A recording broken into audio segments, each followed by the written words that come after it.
So stress levels were still through the roof, and they wanted to see the impact that laughter had on people's stress levels. Just a half an hour of a laughter yoga session and the impact that it had. But what is this concept of laughter yoga? But the first question, the first, sign of resistance from a few people was, that's just fake laughing. That's not genuine laughter. Yep. That's not going to work. Not convinced. What would you say to that? Welcome to Cormagna, Heart and Soul, where we dive deep into the topics that matter most to your heart, your health, and well-being. Today we'll be joined by Merv Neal, founder of Laughter Yoga Australia. Merv Neal is a laughter expert, also known as a gelotologist. Now, we've all heard the saying that laughter is the best medicine. In this episode, we'll be chatting with Merv about the power of laughter as an everyday stress management tool and why he has chosen to dedicate his second life to bringing laughter and joy to millions of people around the world. Welcome, Merv. Welcome to the show. Thank you so much. Where have we been? Where have you been in my life? Where have I been in my life? Where have you been? Where What have you been in doing? Your life? What have you been doing? I've been doing this. Oh, dear. It's so lovely to reconnect, Merv, after the whole COVID experience. We have been talking about stress here at Cormagna. As you are aware, this month is Stress Awareness Month. And so here at Cormagna, we've been trying to raise awareness about the very real impact of stress on both our mental and physical health. And so recently we've had Dr. Jody Ann Sr. Talk about how stress impacts our heart health, our heart muscles, our blood vessels, and things like that. And I'm sure that freaked quite a few people out. Now, she also talked about breathing techniques as one of the ways to counter stress and as a way of stress management. Immediately after that, the first person I thought of was Merv Neal, my laughter yoga guru, who pretty much, at one point in my life when I was very, very stressed doing my PhD, came in and saved me, even though you didn't know it at the time. And it made a difference. I committed to coming to the laughter yoga classes, and I've saved up a whole bag of this little batters. And hand on heart, it did make a difference. So we've talked about breathing techniques with Jody Ann, but I would love for you to share about laughter and stress relief. Sure. So laughter is a breathing technique. Not a lot of people know that, because when we laugh, we exhale, exhale, exhale, exhale, exhale, exhale, exhale, stop, breathe in, and do it again and again and again. So it is identical to these other breathing techniques that are out there. Meditation, as an example, we just call it the most joyful breathing technique that you'll ever come across, because you have fun as you do it. You're also making a beautiful noise as well too, and you're emitting energy and vibration from your whole being and from your heart. So keeping it on topic there, the heart chakra is very much at play when we're laughing. So I just say to people, laughter is joyful breathing. That's all it is. And when we get really, really good at it, we tend to be able to really, really exhale and extend the laughter for a period of time, which enables us then to stop and get more oxygen into the body. So oxygen is once again critical to good health, good overall health, and good for the old brain to help us think more clearly as well. So we've been through COVID collectively. None of us can turn around and say, oh no, we missed that. It didn't happen to us.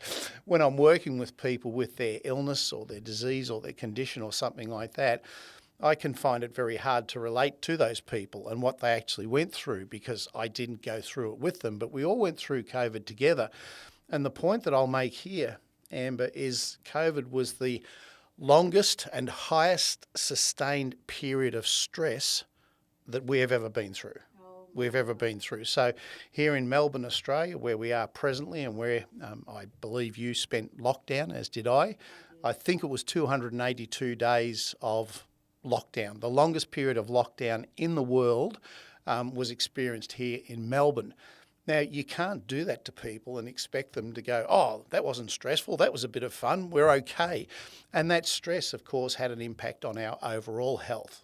I'll let others talk about heart health, but certainly our mental health really, really suffered through that period of time.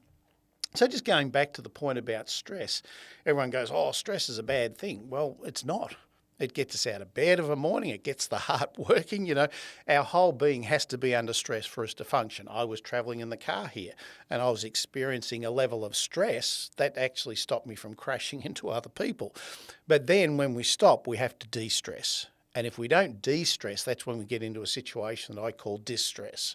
And it's when we're in distress, high sustained periods of stress, that our body starts to give way to different sorts of illnesses. So I'm a believer, and I'll let others have their opinion on this, that stress doesn't cause any illness, but it helps the illness. It exacerbates the situation. So it's an enabler or It's a an catalyst. It is a It makes catalyst. things worse. It makes things worse. Well done, yeah. And once again, I'll make the point now that I am also not a health professional, but I hang out with a whole lot of health professionals who I've had these discussions with. And what I am a professional on is the thing called laughter. And I can talk quite openly to many, many people and make the connection between laughter and whatever the situation is that they're actually dealing with. So can laughter de-stress the body? Absolutely, it can. And we were fortunate enough to be on a TV show. I won't mention it, but it was quite an important medical and scientific TV show. And it's still on catch-up. You can view it there. And Dr. Sarah McKay was the neurological scientist who actually performed a study with us. And she came along, and it was just post-COVID as well too. So stress levels were still through the roof for all of the people participating. And they wanted to see the impact that laughter had on people's stress levels. Just a half an hour of a laughter yoga session and the impact that it had. And so what she did was she got us to spit into a little test tube to measure the cortisol levels, which, by the way, is very stressful. If anybody's at home and they'd like to actually try filling up a test tube of saliva in front of the cameras, it's very, very stressful. It's not as easy as it sounds. It's not as easy as it sounds, actually, because guess what happens when you're stressed? Your mouth dries up. Yeah, you dry up, exactly right. And you find it hard to talk, but, you know, the saliva is irrelevant because when we're under stress, we don't want to eat or anything like that. We just want to be and we just want to do. So she got us to fill up this little test tube. Test tube A, and then we did a half an hour of a laughter session, not different to what you and I used to do before COVID at the Laughter Club in South Bank, which is now online, by the way. I'm guessing we'll talk about that later on. We will. And then we did the laughter session, then we had to refill test tube B with the saliva. And they sent them off to the lab, and what they wanted to do was measure cortisol levels, because that's how they measure stress, through the amount of cortisol that is produced, first of all, and then reduced because of the increased serotonin when we laugh.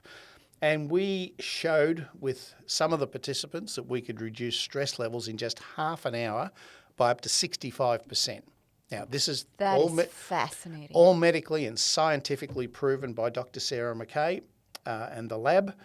And what was important was the fact that the person whose stress levels were reduced by up to 65% or 65% were in a very, very stressful situation themselves in their life at that time. So we're all stressed coming off COVID anyway. We're all stressed trying to spit into these test tubes and get the saliva out. But then she was going through some stuff in her life that had her stress levels through the roof. So what this showed, Amber, was that the higher the stress levels, the more we can impact. Does that make sense? Yes, absolutely. All right, so the difference is greater. The difference is greater. Yep. It's not sort of 10% across the board. So the more stress you're under or experiencing, and once again, we're talking about distress here. We're not talking about just normal stress. We're talking about chronic, we're talking about the unhelpful, the counterproductive, chronic distress. Absolutely. Not eustress, which is the good stress. That's exactly right. Stress can be a good thing as long as we manage it. What was also interesting from the study was across the board, so I think there was 10 or 12 people in the study, went through the laughter session that was taped and went to air, was across the board, we reduce stress levels by an average of something like 30 to 35%, including myself, who deems that they're not a very stressed person. So across the board, we got an average, including the host of the show, of around about 30 to 35%. And then at the other end of the scale, there's one person whose stress levels were reduced by only 10%. So when we talked to that particular person, we said, oh, how come? And they said, oh, I'm having a great time. Life is great and there's no stress in my life, yet we could still reduce stress to that person who was saying, well, there's no stress in my life. The point that I want to make there is the more stressed we are, the more laughter works. Across the board, it had quite a significant impact on people's stress levels, 30 to 35%. And even someone who wasn't stressed, we still had a reduction there. What we were sort of expecting, or that was in the back of my mind, was what if laughter stressed people out and increased their stress levels? What if all of a sudden they got freaked out by laughing in a group and being in front of the TV cameras and all of that? And it didn't happen. It didn't happen. So I've always had a saying that laughter does no harm. It may not help you, but it certainly does no harm. There's no negative side effects to it. And in this case, there was no increased stress in anybody that actually went through the whole procedure. So this is fascinating. I love this experiment that you've done with Dr. Sarah McKay. Yes. So you're saying that the more stressed we are, that's when the more we need to laugh. Absolutely. So the more stressed out you feel, the more you need to laugh. Yep. But even if you're not very stressed out, Yep. still laugh because there are no negative side effects. Not at all. And it reduces the stress level and keeps the stress levels down. The other important thing, Amber, that it does is it teaches us that there is a tool that we should use on a regular basis. So why let the stress levels go through the roof and then go, oh, I'd better take some laughter medicine now to get the stress levels down? Why not monitor and manage that on a regular basis to not let the stress levels actually get to where they need to be? Now, we're living in a very stressful world at the moment, post-COVID. There's an awful lot still going on in the world. So what can we have on a regular basis that keeps the stress down in the first place rather than waiting until it goes through the roof and then try and get it down? That's a great segue to my next question because... And we haven't even practiced we this. Haven't And we're already laughing. I have no idea what your next question is, and I gave you a segue. Go for it. Because you can read my mind. It's great that you're talking about laughter as an everyday measure to counter the everyday bad stressors that we have in our life. I really wanted to ask you this question because this is the scary bit that I found out. The Heart Foundation's published this data that around 3 million Australians are living with depression or anxiety. Mm-hmm. And we know that's linked to stress. Mm-hmm. Beyond Blue has published that 1 in 7 people in Australia are dealing with depression. Mm-hmm. 1 in 4 people, that's even worse, 1 in 4 people in Australia suffer from anxiety. Mm-hmm. All that's linked to stress, right? And we all know that stress is now increasingly recognized as a risk factor for various illnesses, including heart disease, depression and anxiety being the 2 most significant ones. But here's the other thing, and here's the kicker though, it's a loop.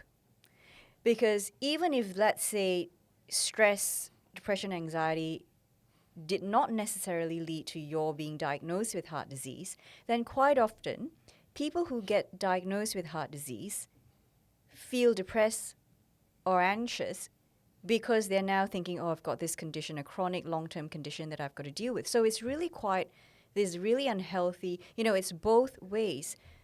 Stress, depression, and anxiety can lead to heart disease, and heart disease can also lead to stress, can also lead to depression and anxiety. I don't know why we're laughing. This is not funny. So, why are we laughing? But that's it. It is a loop. So it is this really unhealthy loop between stress, your health, and heart disease. Yep. And so it's really important that now we're talking about ways to manage that. And laughter as a daily form of stress management, I really, really want to ask you then. We've talked about laughter conceptually and the effects, the study that you've done. Yep. But what is this concept of laughter yoga, and how did you personally get involved with this? So I've got a couple of things happening at the moment which we'll explore over the period of this podcast. And laughter yoga is one of the forms that I get people to laugh, especially if they don't feel like it. So one of my more notable research studies that I have been involved in or done in the past, and I've done many of them now, was with people undergoing kidney dialysis. And we were chatting off camera, off mic before about renal disease and how that's linked to heart. Once again, the body's all linked together. You can't isolate one and go, oh, that's the problem there. You know, it has an impact all the way around. And with the people undergoing kidney dialysis, one of the things that is linked to that is depression. Imagine if you were asked to go into hospital and sit hooked up to a machine for 5 hours a day, every second day, as a life support. It's an end-of-life support process. Unless you have a kidney replacement, then you can actually get off dialysis. Otherwise, you're on dialysis for life. And that can be, dare I say it, quite depressing going in and sitting in a hospital for that period of time. I have a family member who eventually passed because of a chronic kidney disease and didn't get a kidney replacement. Yeah, I'm sorry to hear that, because that's just the process and that is the system and that's just how it works. So when Professor Paul Bennett, one of God's great human beings, I found out, invited me to go into a dialysis unit, and he said, I want to do a research study with people undergoing kidney dialysis.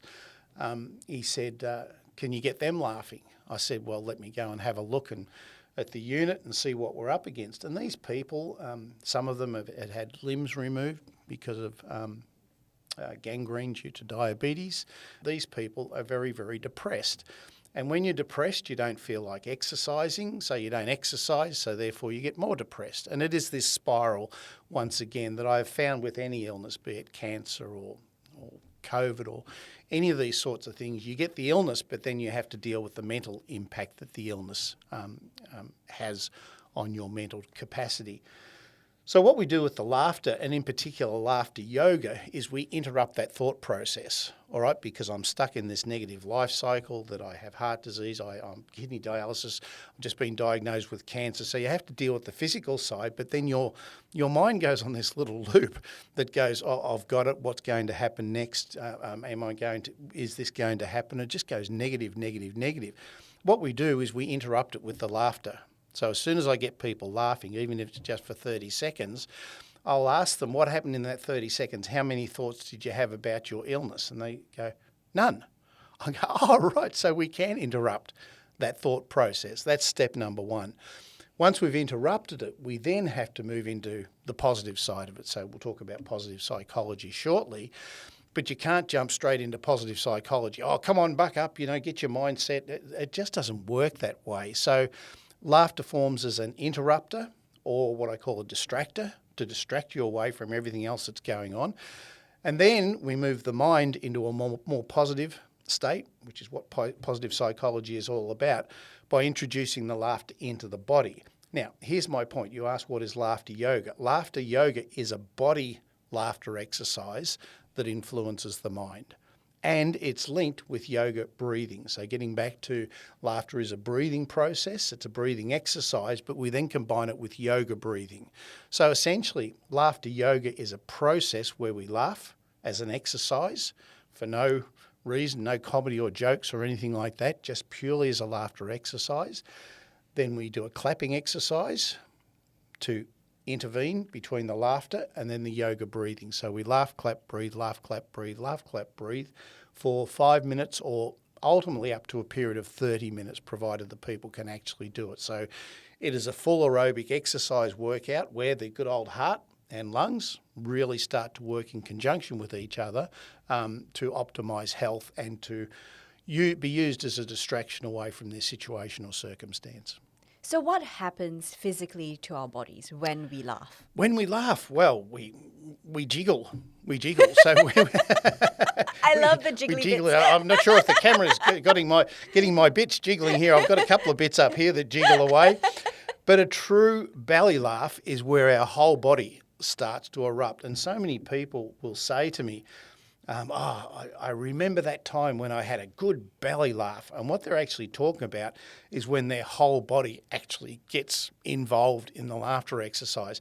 So our diaphragm is pulling up as the exhalation process. Our nerves here, the phrenic nerves, which are attached from our head to our diaphragm, they're moving. Our lymphatic duct is moving as well too, moving the lymph around our body. So our whole body laughs. All right, it's not just he. It's a whole body exercise, which means that we're shaking the whole body. Guess what happens when you shake the body? The stress disappears. All right, it relaxes the muscles in our body to allow the blood to flow more freely around the arteries, which means less stress on the heart.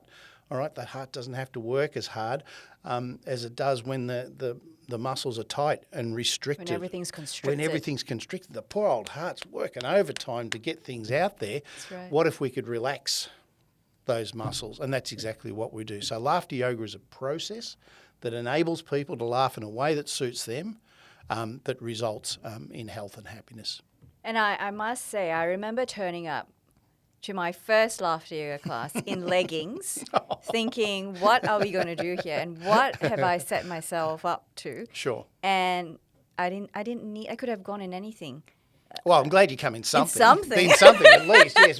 The nude laughter yoga is the night before. It's not just in case everyone just in case anyone hears the word yoga and they're put off because they think, oh gosh, I'm not going to be able to do that downward dog or Sure. this stretch or all the mermaid poses. Sure. Not to worry, it's got nothing to do with that.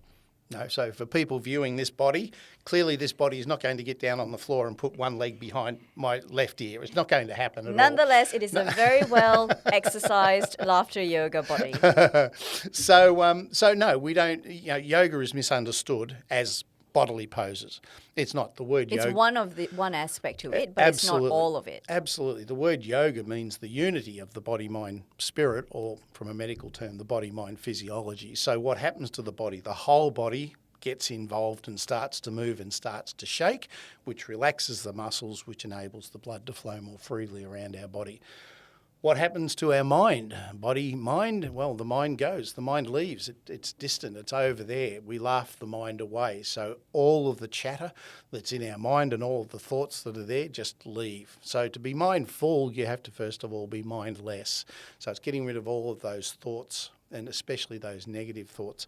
And then from a physiology point of view, the blood's pumping, the oxygen's on the blood cells being pumped to our body cells, the heart's at work, the lungs are working, and everything is going along as if we're doing a full body workout.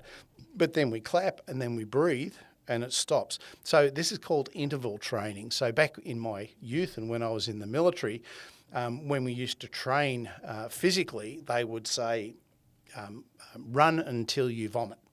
And no pain, no gain. That was the thought about how we should train. Just go until there is no more and then recover. That got thrown out the window a long time ago, and we now do interval training. And interval training from a running perspective that was brought in when I was in my youth umpiring Australian rules football at a very senior level was run hard. Stop, recover. Now do it again. And stop and recover. So this is interval training as they do in gyms and the likes. A laughter session is that. It is interval training. It's identical to going to a gym where we laugh, and we clap, and then we breathe, and then we go again and again and again. So this is building up true aerobic and fitness capacity, even if people can't get out of their hospital bed or their chairs or wheelchairs or something like that. If I can demonstrate,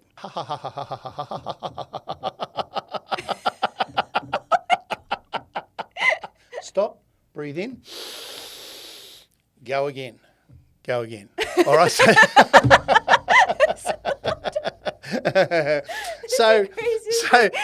the only way you can get more oxygen in is to first of all get the bad air out.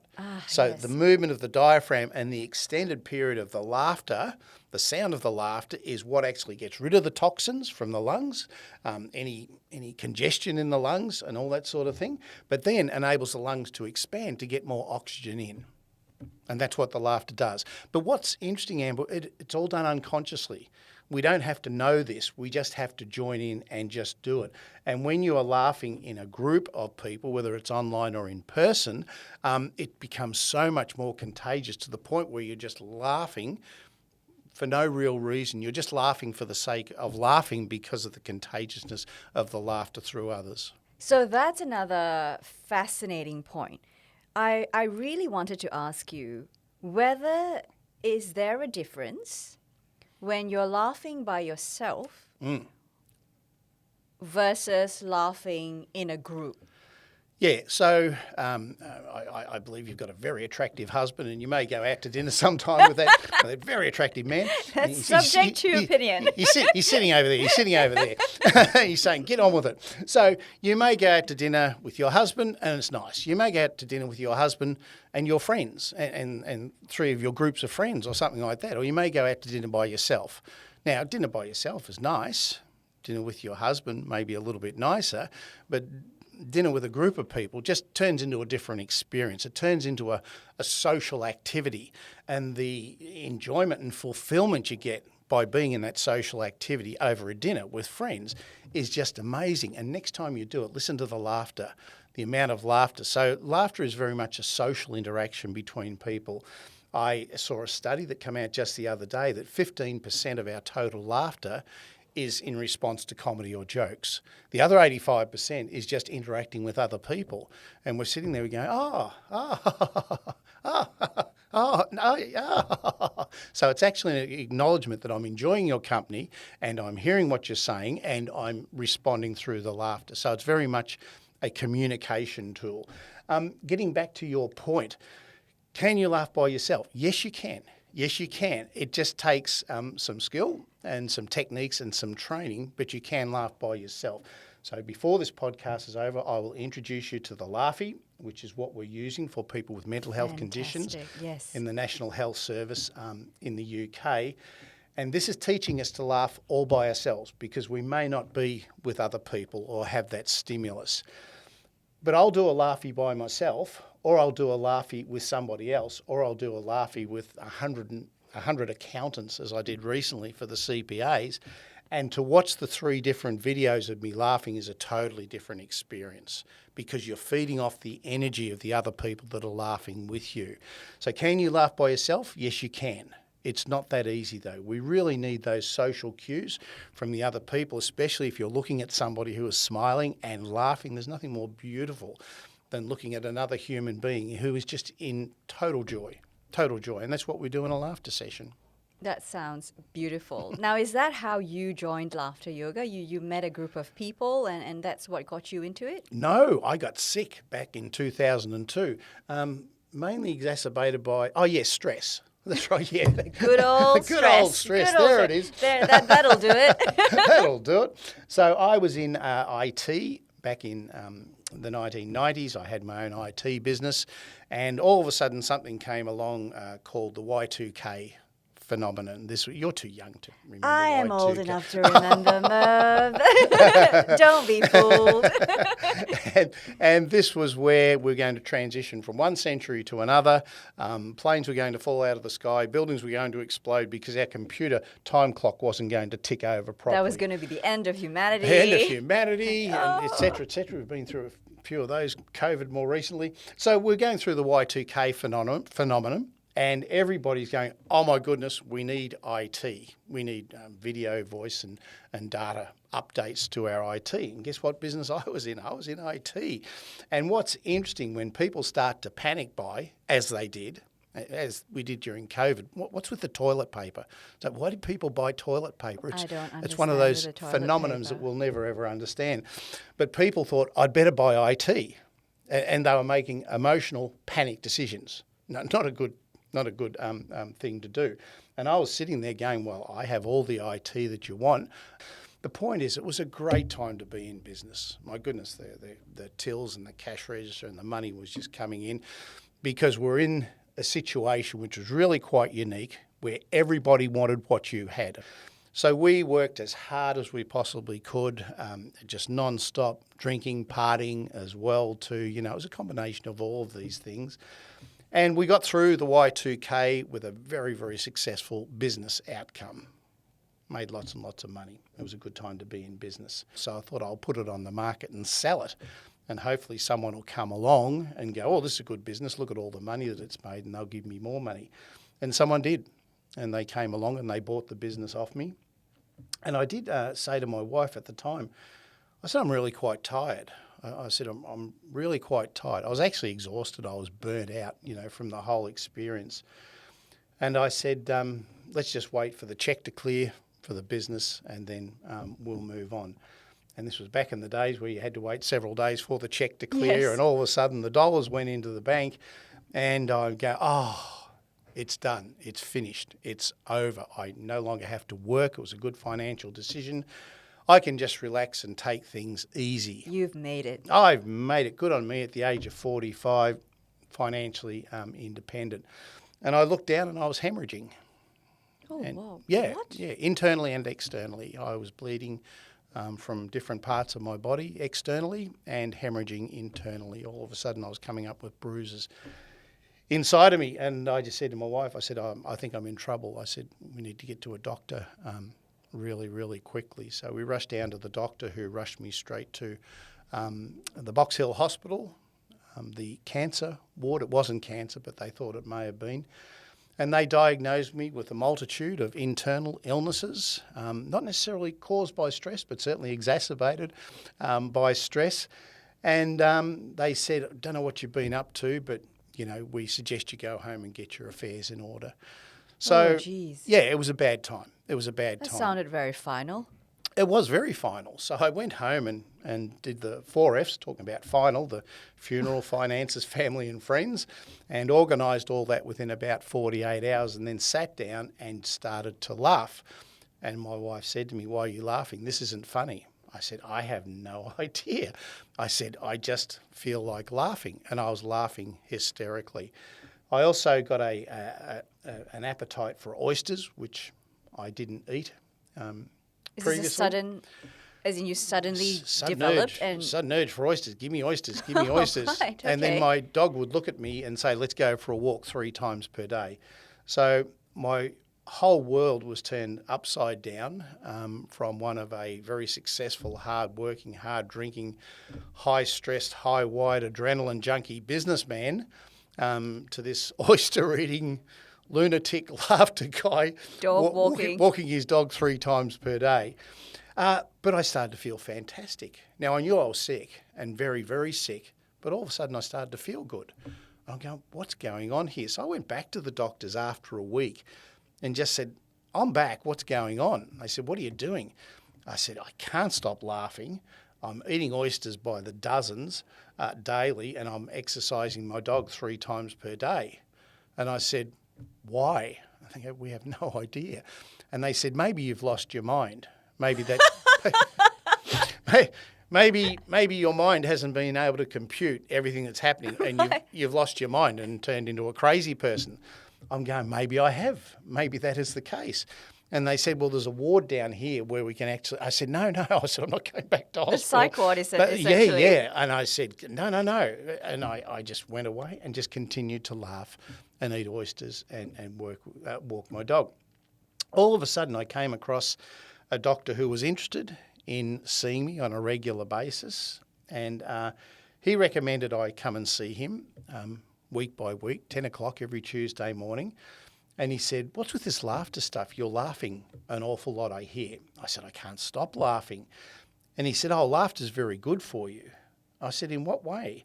He said, let me give you my opinion as to what I believe the laughter is trying to do. And it's trying to do this.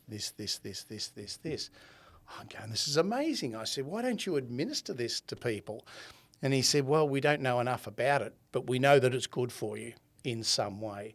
So I went to see him on a weekly basis until all of a sudden everything started up again inside my body. The Right. bone marrow started, the immune system started, everything started to function again, the blood counts went up, everything started to head in the right direction.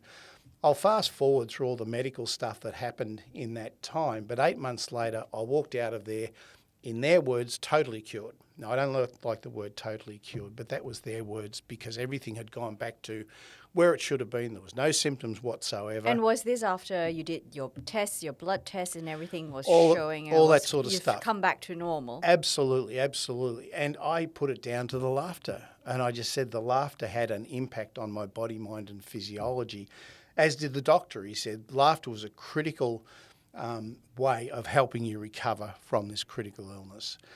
And that was it. Fast forward to 2019, I was invited onto a TV show. It was a panel of health professionals who were wanting to interview people like myself who'd been through a traumatic illness or worked with people with different illnesses and found different ways to actually recover from that illness. And mine was, of course, laughter. One of the people on the panel was a notable brain surgeon. And he decided to diagnose me on national TV 17 years after my illness. And he said, joining the dots, Merv, he said, I believe that not only were you hemorrhaging externally and internally, but you were having mini strokes and bleeding into your hypothalamus and bleeding into your brain. He said, because as a neurosurgeon, as a brain surgeon, he said, I've found when that condition exists, people will start to laugh uncontrollably. He said, it's a thing called pathological laughter and it's real. I'm going, oh, mate, where were you 17 years ago?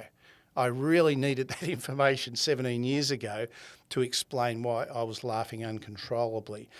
So that all just made so much sense to me as to what it was trying to do at the time. Even though my brain was malfunctioning, it ultimately, once that stopped, was critical to my recovery over that period of time, because this brain surgeon also said on national TV, he said, oh, laughter, he said, I tell all of my patients to laugh. And that went to air. I'm going, this is so good. This is so good. So going back to when I was fully recovered, I walked out the door and I went to my business mentor, who had been critical in helping me get through this wonderful Y2K phase where my business was developing and going crazy and being so successful. And I said to him, I said, there's something about this laughter. I said, I think I'm going to devote my second life to finding out more about this laughter. So I determined from that time onwards that I was going to dive into research and do as much research as I possibly could on the impact that laughter has on our body, mind and physiology. So that person in medical terms is called a gelotologist. A gelo what now? Gelo, what? Nothing to do How with do you spell that? Gelotologist. I should be on a spelling bee show. Gelotologist. So- Gelotologist. There you go. Learn a new word There today. you go. There's your word for the day. Got nothing to do with rocks or ice cream.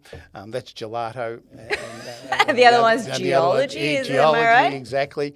But a gelotologist is someone who researches the impact that laughter has on our body, mind and physiology. Amazing. I'm going, wow, I am that guy. And I wanted to know the facts and the data. So that's when I dove deep into research and started to get the numbers and the evidence that says we've always said that laughter is the best medicine, but why? And it was in August last year I was invited by the Royal Australian College of General Practitioners to present a 2-hour workshop on to a room full of general practitioners as to laughter really is the best medicine and here's why.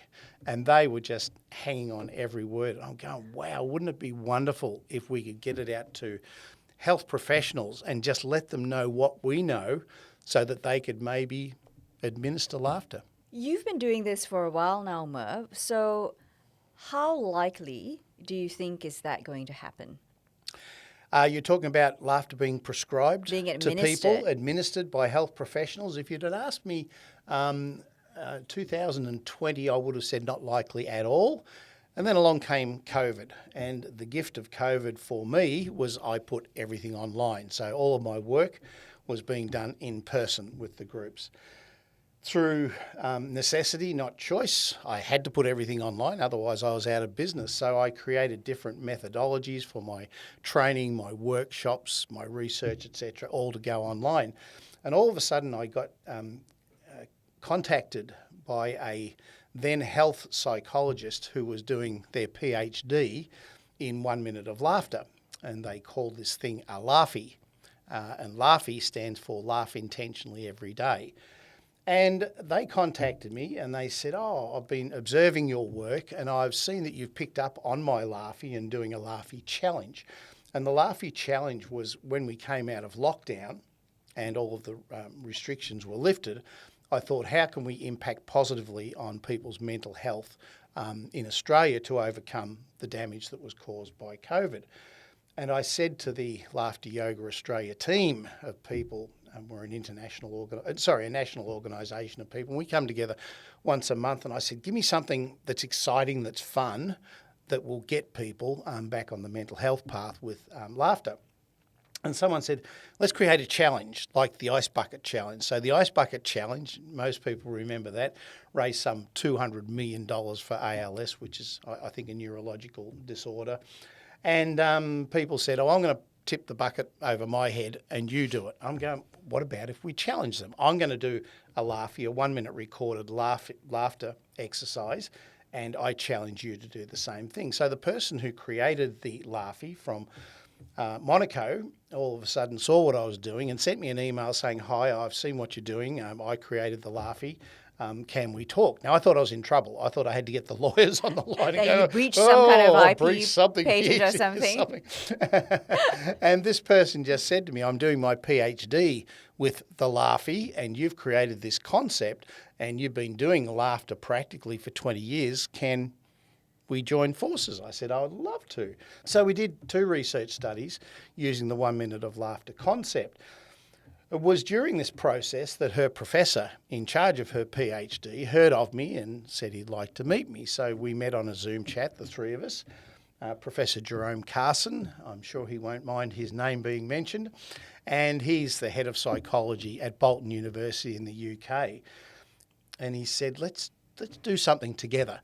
He said, what about if we write a book? This will be an academic book and we will get a contract, I will get a contract for us to write this book on the positive psychology of laughter. I'm going, cool. So all of a sudden, within a month, there was a contract emailed to me on my desk to write this book on the positive psychology of laughter and humour. Now, I went back to Jerome. I said, why did we add humour in there? And he said, well, everybody understands humour, but not too many people understand laughter. So our whole concept is laughing for laughter's sake. All right, to create the laughter and not relying on comedy or jokes, which is sometimes referred to as humour. So I'm delighted, and there's about 20 cameras in the room here to hold the book up, only to show that that one over there I'm being pointed to. It's an academic book. It's not a self-help book or anything like that, but it's real. And what we did was we said the impact on positive psychology of laughter is a real thing, provided we just laugh. Everything had been written on humour, but not laughter, and which sort of brings me to an interesting correlation about a sense of humour or a sense for humour. What is a sense of humour or a sense for humour? And it's called a sense for a reason. So we have a sense of sight and taste and smell and the 5 senses. This is a critical sense to help us find the light, especially in dark places. Particularly when we don't think we see the light. So sure. Particularly when we are most stressed out. Absolutely. Or feeling all kinds of, whether it's depression and anxiety, that's when we need to laugh, you're saying. And that's when we need to find our sense for humour. Sense for humour. Go looking for the light in the dark. So COVID was a very, very dark place.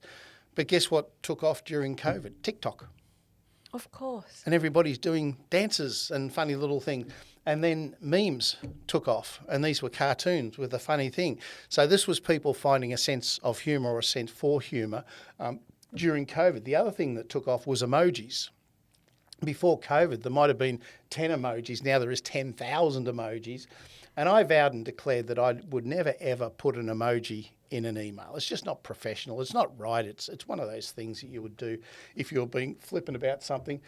Nobody gets an email from me now without at least one emoji in it. Wow. So you've completely flipped 180 on this. Absolutely. Now, I don't do TikTok, do a dance, but I do every day do a Laughie, and we'll do a Laughie before we finish this podcast because seeing is believing. So I laugh every day for 1 minute using the Laughie, and that has enhanced my sense of humour. I look for humour wherever I go. I know that it's there. I just have to go looking for it. And the more I laugh, the more I find it. And when I find it, the more I laugh. So that cycle It's again. a cycle of joyful laughter. A cycle of joyful laughter. We just have to get through the barrier that says this is not a joyful situation, acknowledge that, move it to one side, and then look for the joy in the situation. And laughter is the trigger that actually breaks through into that joyful moment. That is fascinating because before today, Yep. I did chat a little bit with some people around me. I was very excited Yep. to do this podcast. But the first question, the first sign of resistance from a few people was, "Oh, but Amber, that's just fake laughing. Yep. That's not genuine laughter. Yep. That's not going to work. Not convinced." What would you say to that?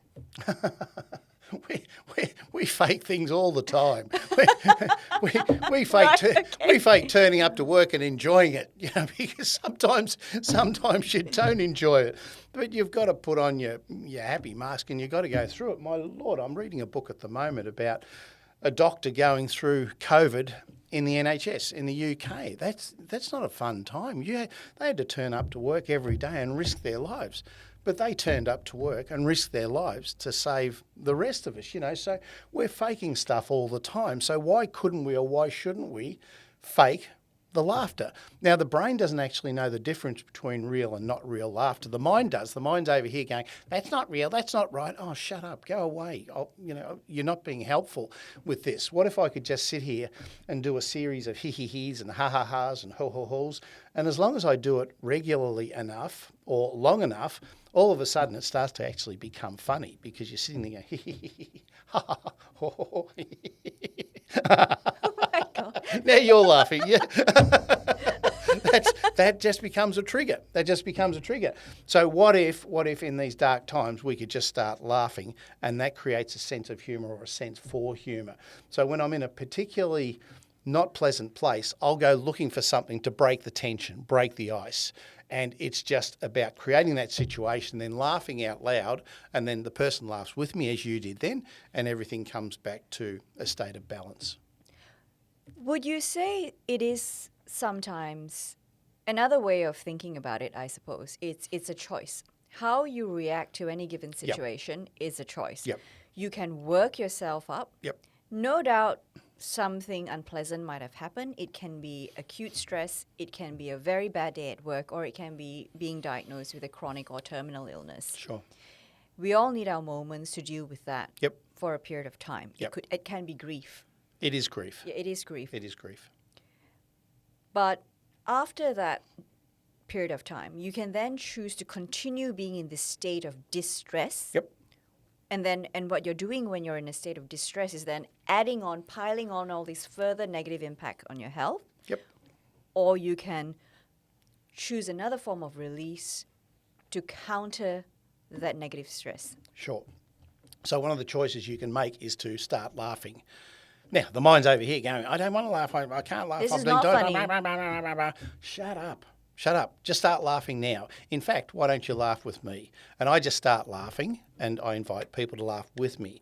So we're not laughing at the situation. The situation's not funny.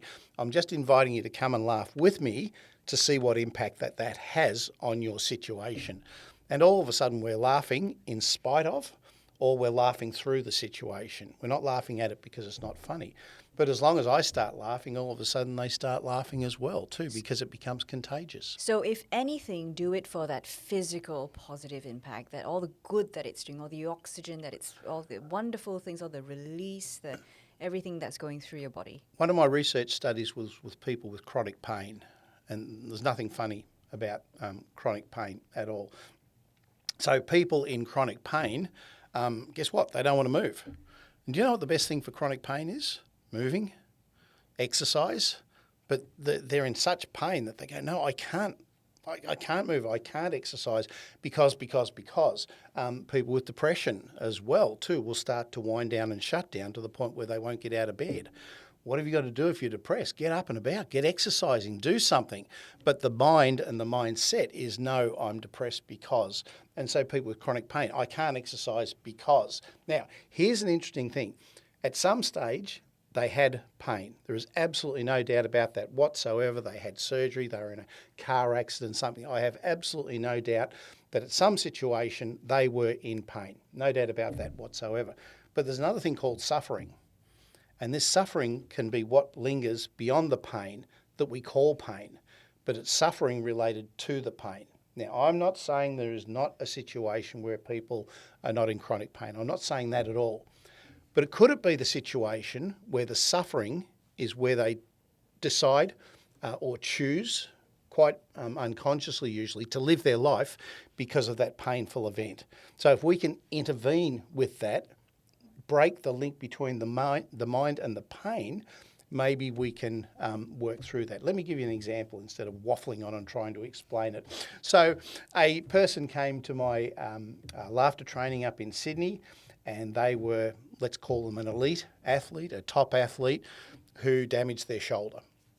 And they'd had surgery on their shoulder, they had multiple problems with the recovery from their shoulder, and they could not lift their arm higher than the shoulder. All right, every time they lift it up, they go, oh, pain, put it down. So we decided to start our laughter exercise, and it was halfway through the laughter session, and we said, oh, let's do swimming laughter. So all of a sudden we're bringing our arms up, and I saw this person across the room, and they were lifting their arm up, and they were actually swimming. And all of a sudden the look on their face was, hang on, what's going on? I can't lift my arm's lifting up, what's going on? And she just said, but I can't lift my arm up, but why can I now do this? What's going on? I said, what if? What if the pain was not in your body but in your mind? And what if your mind was saying, oh no, don't lift it higher than that, because at one stage that really, really hurt. But what if all of a sudden it became a pattern or a habit where, oh, I can't lift it up because my mind says I can't lift it up? And she said, did you just distract me? I said, yes, I did. I said, I severed that link between the mind and the physical body, and all of a sudden she could lift her arm up and move it around. That is not an isolated incident. That is not an isolated incident. So with people with chronic pain, we worked with them and just said, look, as the process goes through, you'll find that you'll be able to laugh more easily. And when you laugh more easily, the pain decreases. Now, pain, our body's natural painkiller is endorphins. Most people know that. Endorphin is made up of two words saying with morphine. And in Professor Craig Hassad's book, the mindfulness guru from Monash University, in his book, The Essence of Health, he says, quote unquote, endorphins are 100 times more powerful than morphine. So what if we could laugh through the pain by creating the endorphins and severing that link and numbing the pain to the point where we can actually start to move different parts of our bodies? So about 3 weeks into the 8-week chronic pain program, all of a sudden people were starting to move around more freely and starting to act in different ways and gain mobility that they never had before. And the doctor in charge said, it's working, isn't it? I said, yeah. I said, it's working. Now, what was working was the laughter with the endorphins, and the regularity of the laughter was managing to reduce pain levels, but it also increased their tolerance to pain. So laughter provides this amazing balance. It reduces pain levels, but increases your tolerance to pain because you can actually laugh through the situation. So a lot of people will be not well, and they will be in a situation where they go, it's hopeless. Well, that's where the depression sets in. Absolutely. Yeah. So and it makes things worse. Well, it does make things worse. So we can't underestimate the power of the words that we use as well to give people a sense of a big word, hope. Now, through the laughter, I'm not to provide false hope. This is not a wacky thing where we go, oh, this will cure you, all of your ailments, get off your medication. That would be the last thing I would ever say to anybody. We work with their health professional to assist in dealing with sometimes the side effects. And the side effects is often the mental component attached to the physical component. So getting back to the book that we wrote, Professor Jerome then said, what's the big thing? What's the big vision for this? I said, what if we could introduce it into the NHS, the National Health Service, as a thing called social prescription for medical doctors, for health professionals, to prescribe laughter instead of medication or something else. When this is a possible alternative, of course. Absolutely. Not in situations where you do need to be on medication. No issue with that whatsoever. But is there something else out there that we could try that doesn't have any negative side effects, as we said, with the laughter, that's free? You can do it anytime, anywhere. You can do it by yourself or with others. What if we were to prescribe that, and what if that was to work? That's worth a shot. So already in the Scandinavian countries, they have social prescription. It's coming into the NHS and it's being played with in the system here in Australia as we speak. And it's instead of medication or surgery, why don't you go for a walk in nature? Why don't you join a book club? Why don't you go to a laughter club? Why don't you, what about if we were to prescribe 1 minute of laughter for you per day? You go with this laughter coach and you laugh for 1 minute per day, and then you play your Laughie back and then come back in 30 days' time to see how you're going. So this is laughter as medicine.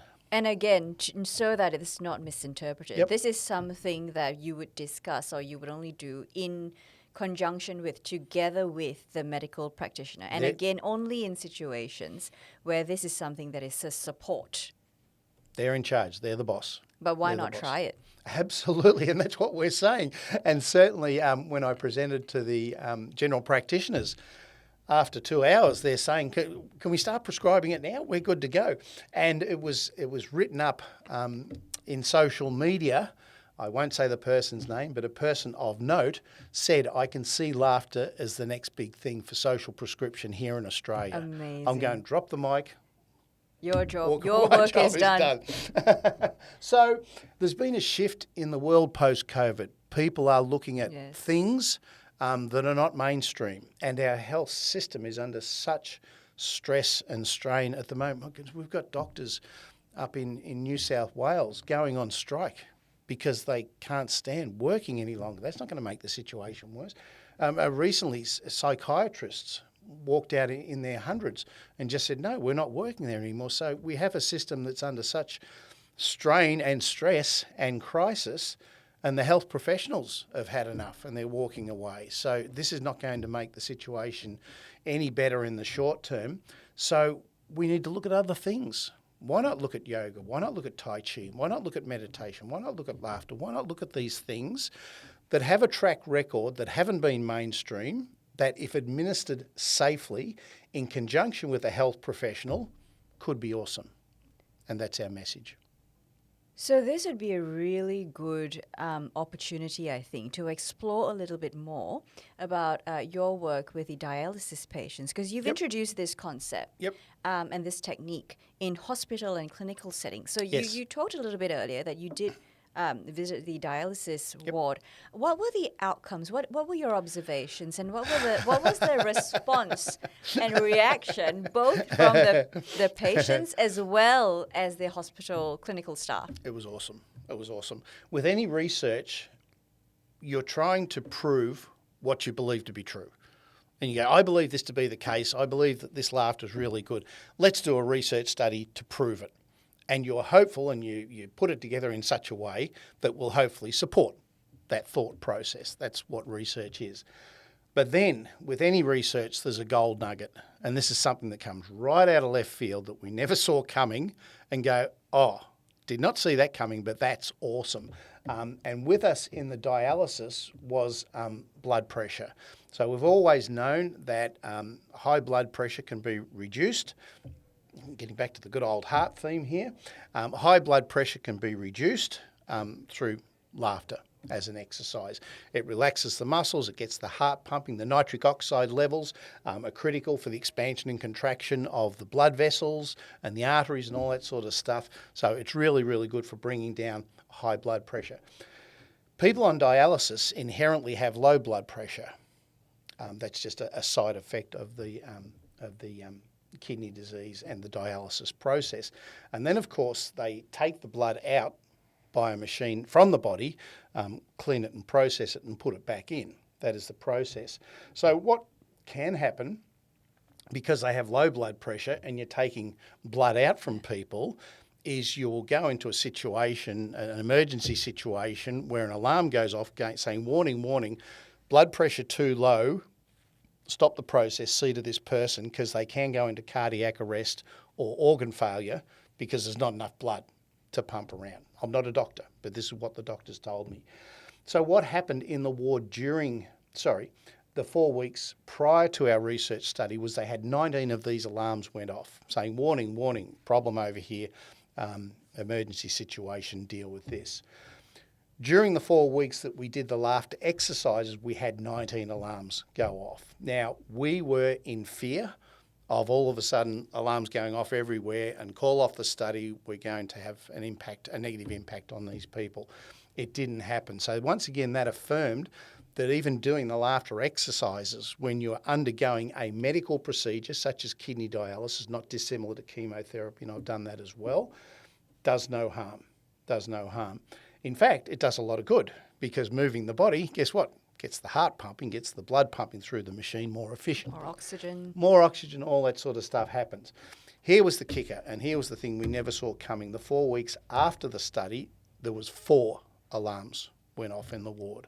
Yes, I know. From 19. Is the camera getting this expression from my host here? I was not expecting that. We weren't either. This was our little gold nugget. So they went back through the blood studies to see what was going on, and they could see over a period of time for those undertaking the laughter research program that their blood levels were actually increasing over time. It got published and then got picked up by a medical journal.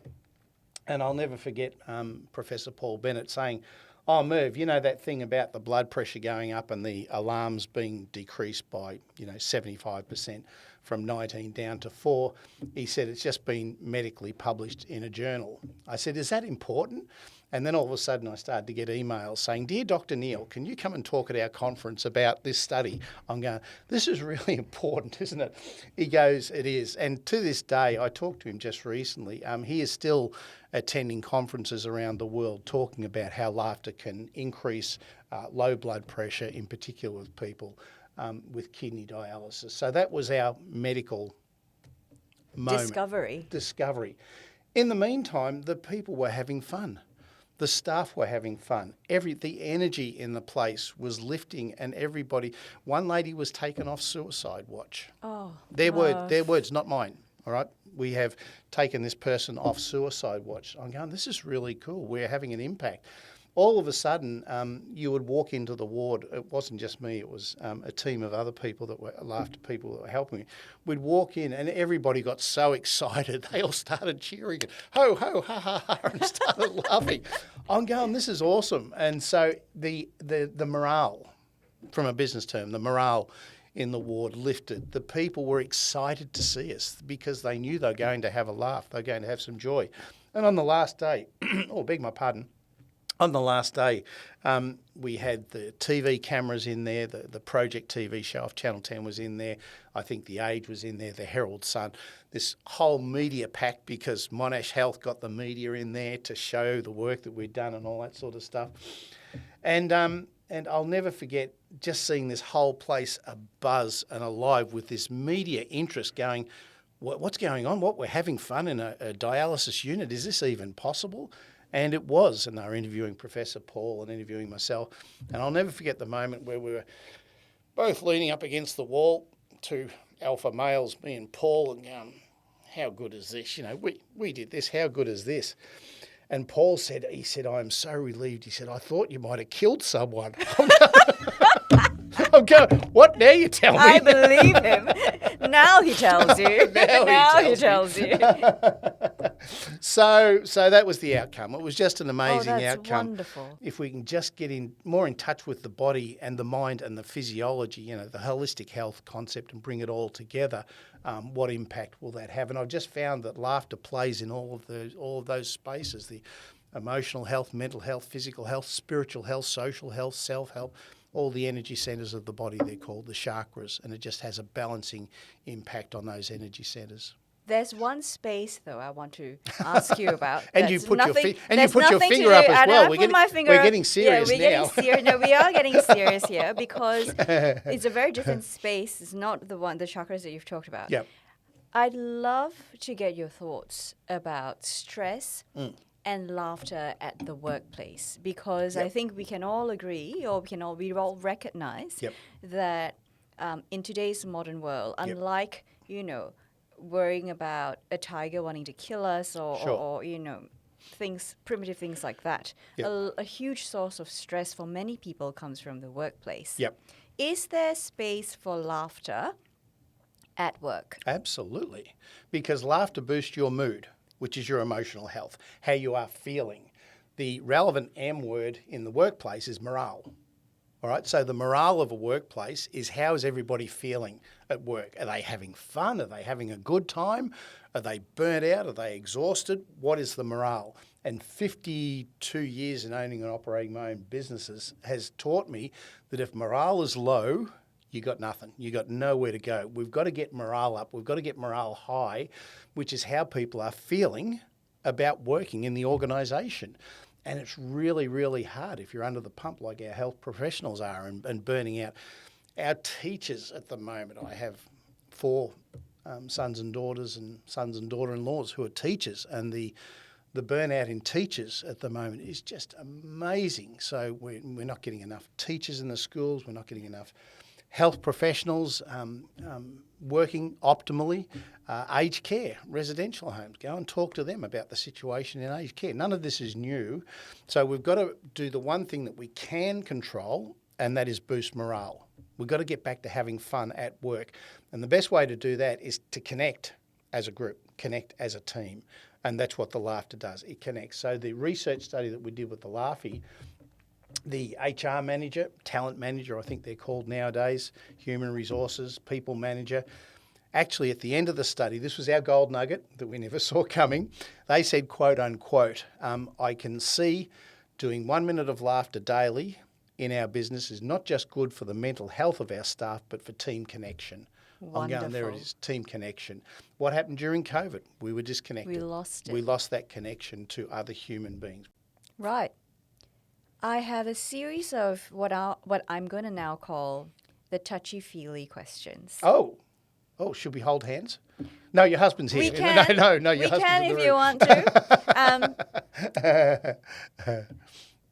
Can you share with us a story or a moment from all these amazing places that you've been that you've brought laughter yoga to?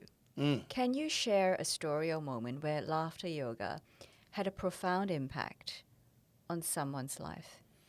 There are so many stories, but one of them sticks in my mind, and I think you were around in my laughter club when this person came to the laughter club. And this was a young person who had a brain tumour. A brain tumour. I remember this. It gets tough. And he came along and he just said, I have this brain tumour, and I've been told that laughter's good for me. I think I may have talked about a brain surgeon a little while ago who actually says to his patients, they should laugh. And all of a sudden, here is this young man who was one of this surgeon's patients came along. And he said, I've heard that laughter is really, really good for me. Can we do laughter? I said, sure. And he said, I'm also into high frequency sound healing. I'm diving deep into Tai Chi, and I've radically changed my diet. So it wasn't just, and exercise as well too. So it wasn't just one thing that they did, but it was a series of things that they did. And I said, sure. I said, let's go. And so I just became his best friend because I was infatuated with this young man and this illness, and could we have an impact in some way on this young person's life? And what happened, this is absolutely true, he kept on going back every 3 months to see the surgeon, and he went back one day to see the surgeon, and the surgeon said, just wanted to share with you, the tumour has gone. I can't see it on the x-ray. It has disappeared. It's gone. So he came back and he said, Merv, the tumour's gone. Well, you could have knocked me over with a feather. I'm going, what? The tumour's gone? Wow. It's disappeared? It's dissolved? the X-ray machine's malfunctioning. What's going on here? That would have also been my first thought, Merv. It was just one of those wow moments. I go, oh my goodness. Now, I didn't jump on social media and said, we can dissolve brain tumours or anything like that. Oh, that would be dangerous. Oh, it's stupid. But I just sat with the moment that said, it's gone. Where's it gone? How's it gone? I didn't have to work out why. I just knew that it had gone. The next touchy-feely question I have for you, would you say laughter has changed your life? Well, it's changed me in a profound way. I was a serious, rather cold, hard business person. My wife used a word recently. She said, you were ruthless. I'm going, oh, really? I've never heard you use that word I love before. you too, wife. So you've got this ruthless person who would stop at nothing to achieve financial rewards and success. And now all of a sudden I'm this happy-go-lucky guy that tries not to stress too much, that's actually out there helping people, mainly in the business world. You see, business is where I got sick, so my passion is to go back in and help people in the business world to manage their stress levels and good mental health and team connection and all that sort of stuff. So I'm just a totally different person. I'll never forget one day I was doing a session and, I've got a face and a head that's hard to forget or not remember. And I did a whole session and they said, oh, Merv Neal. And someone came up to me and said, oh, you may not remember me, but I worked for an organisation called, and it was my company. I'm going, no way. Yeah, and I looked at their name tag and I'm going, I remember you. And they go, so you're that Merv Neal? And I go, Blast why? from the past. What's changed? And they go, I've been looking at you for the past hour going, that is not Merv Neal. That is not the Merv Neal that I knew. I don't know who this person is, but I better go up and just say, I worked for a Merv Neal at one stage. And when I said I'm the same person, she said, no, you're not. They couldn't believe it. No, could not believe the transformation, the change. And even my kids have said, you're a totally changed person. The joy that I get from my grandchildren and that sort of thing. I grew up hardly knowing my kids because I was too busy working, and striving for success and all that sort of stuff. And yet now it is very much about family and connecting to family. So it's changed me, and which ultimately changes the world. And now I just bring joy to people, and it's just so fulfilling when you are able to have that impact on another person. So if I was to ask you this last touchy-feely question... Oh, I'm enjoying this. The touchy-feely bits. What would your dream project be when it comes to bringing laughter yoga to communities that really need it, but may not have access to it? So I think we're talking about maybe, aged care settings, people with mobility issues maybe who can't, go physically to a laughter session, or prisons or refugee centres. Yeah, what's interesting is I've done work in all of those areas that you just mentioned. So I can't think of a group that I haven't been to physically to actually run a laughter session. What COVID showed us is that we can actually connect through technology. This thing called the internet. This thing called the internet really came into play, and we could actually connect internationally. So for those people who couldn't get along to a session, or I can't get to their workplace or to their centre or something like that to do a gig, they can actually just Zoom in and we could have a session. So back in March 2020, when COVID started, we started online laughter sessions. They're free. And once COVID was over and the restrictions were lifted, I said, no need to have these online laughter sessions anymore. Let's stop them. And everybody said, not on your life. They're going to keep going forever and ever. So those laughter sessions exist up until today. If you go onto the laughteryogaaustralia.org Facebook page and just click on laughter clubs and then online laughter clubs, it will take you through to a list of free daily laughter sessions. Doesn't matter where you are in the world, what condition, what situation you're in, you can just log on and you can attend an online laughter session. Is it as good as an in-person? It's just different. That's all. So we found that there was a way where we could actually connect through the laughter through the Zoom connection. Wonderful. So all you need is some kind of device, a screen on a mobile phone. Will it work on a mobile phone? Absolutely. As long as you can look, there's a camera, you've got the link, you've got the internet, and it's free. Yep, absolutely. It's for everybody. It's for everybody, and anybody, whenever they want to come along, they can do it from their home with their family, which is nice to see a family laughing together, or they can do it from their workplace. We have it at different times of the day. There's no reason why people cannot now access a daily laughter session for free. That's wonderful. It is cool. That's wonderful, Neil. Look, that's fantastic. I'm so glad we're able to share this and replicate this wonderful experience, laughter yoga, laughter, whatever you want to call it, a sense of humor, a sense for humor. I'm so glad we're able to share this with everyone out there. It's so important. I've never seen so many stressed people in my life post-COVID. Oh, sure. And if there's anything we need more, it's more laughter, less stress. Yeah.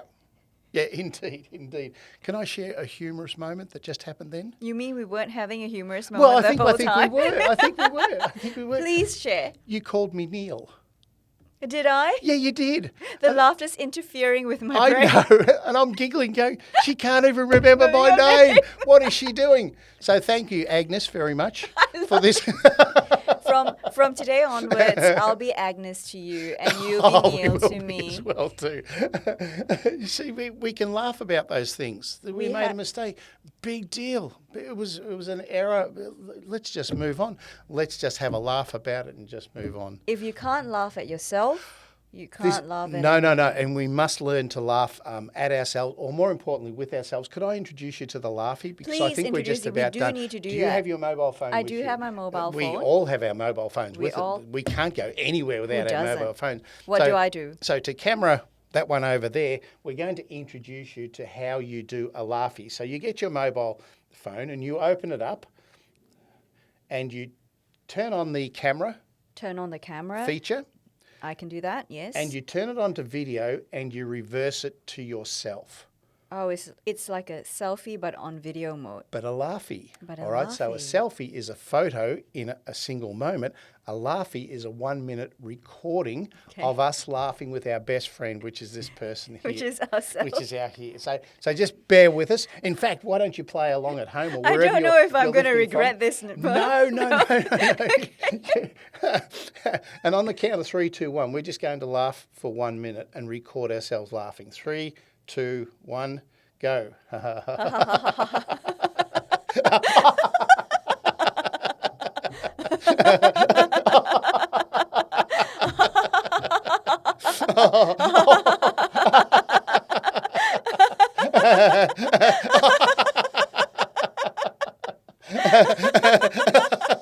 It's weird.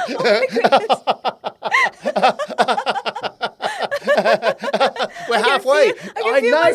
I know. Keep laughing.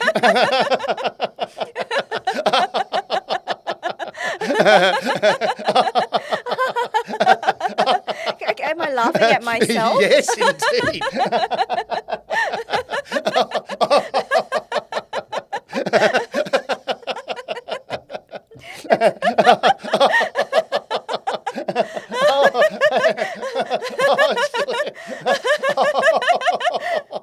And done. Oh my goodness, we deserve this. Thank you so much, Merv. That has just been fantastic. So when the idea of 1 minute of laughter came across my radar, I'm going, really?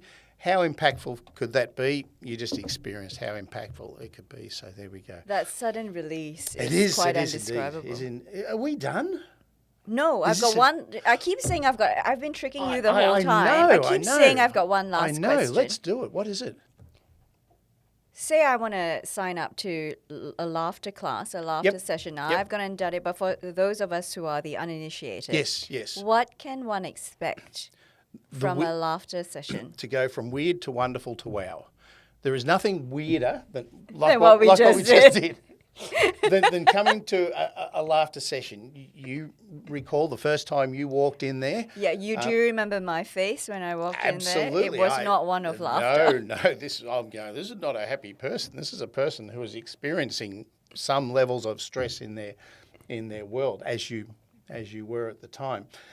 So it starts off really, really weird. What are we going to do? We're going to laugh and clap and breathe and that sort of thing. This is really weird. Yeah, get out of your mind. Just go away, mind. Just be in the moment and just see what happens.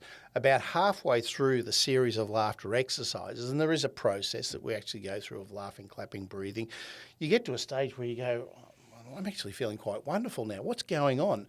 And all of the chemicals are being released through your body. The dopamine, the oxytocin, the serotonin, endorphins, you're getting flooded with all of these feel-good chemicals. I'm really feeling quite wonderful. And then the process continues right up to when we do the laughter meditation at the end. And then we do a grounding exercise at the end. And all of a sudden you wake up and you just go, wow. All right, so that's what I am trying to do as a laughter leader, take you from weird to wonderful to wow. All you got to do is get out of your mind, get out of your head and into your body. This has been weird, wonderful, and wow. Wow. Thank you so much, My pleasure. Merv, Thanks for the your opportunity. time and for your wisdom and sharing all these lovely experiences and stories with us here at Cormagna, Heart and Soul. This is the first time I've ever done this on a video, and the first time we've had you here, but I'm sure it won't be the last. Thank you, Merv. Can we do a touchy-feely? Thank you, Amber. Thank you, Or Merv should I Neal. say Agnes? Neal. Cut.